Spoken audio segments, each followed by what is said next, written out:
Shukla. I am from Biotechnology Department, KMCLU University.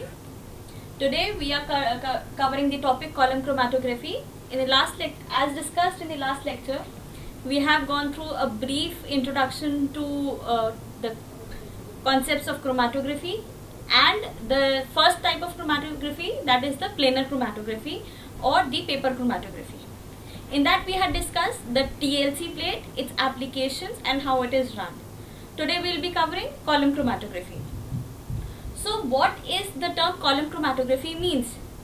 Column chromatography also applies the same concept of chromatography, that is separation of components into different individual components.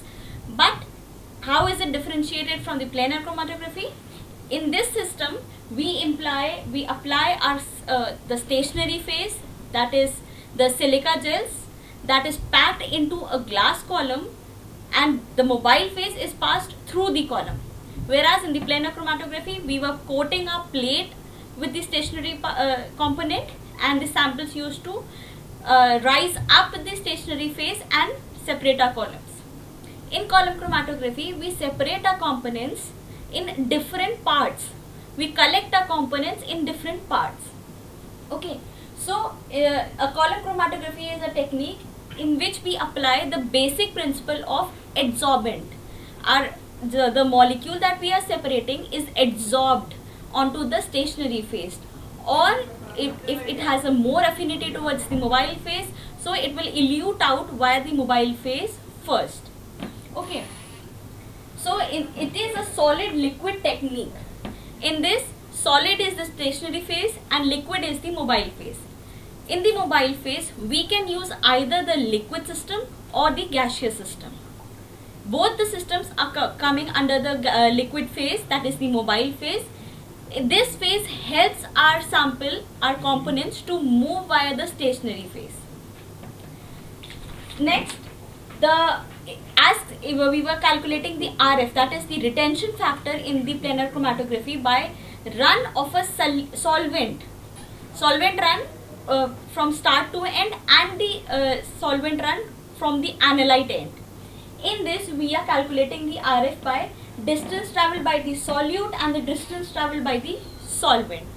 Okay, the distance, how much earlier we are getting our first sample, plus the entire run. This is our RF factor in the case of column chromatography. There are two basic different types of column chromatography, that is the liquid chromatography and the gaseous chromatography. This differentiation is based on the property of the mobile phase, that is if the mobile phase is in the liquid form, it is the liquid chromatography. If the mobile phase is in the gaseous form, it is a gaseous chromatography. Next, there is one more type of differentiation of the various column chromatographies, that is adsorption chromatography, partition chromatography, ion exchange chromatography, gel chromatography, and various other types of chromatography.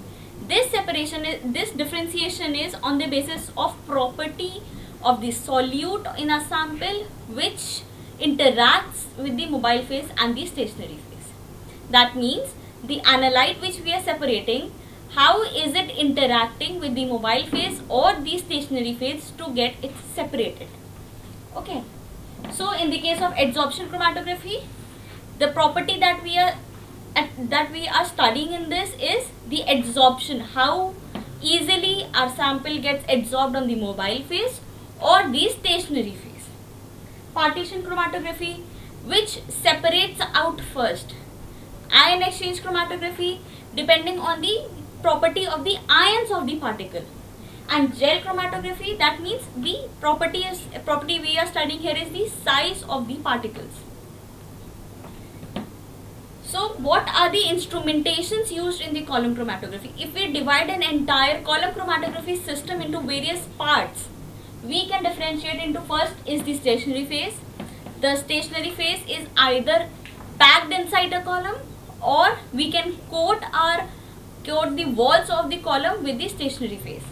Second is the column that we are saying, in which we are packing our system, our stationary system.